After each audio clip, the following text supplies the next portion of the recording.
నీ లాభం కోసము ముందు వెనుక చూడక సహోదరుని విమర్శించి ఆనందింతువా?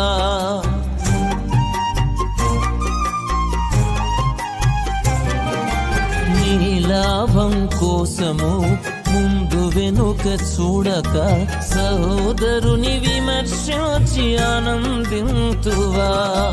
విషయమర్థమవకుండనే అనవసరపు వివరణలు ఇవ్వవలదుగా. ప్రజల మెప్పు పొందగోరి చెడును వ్యాప్తి చేతువ, గాయపరచకుండ మేలు చేయవలె గదా.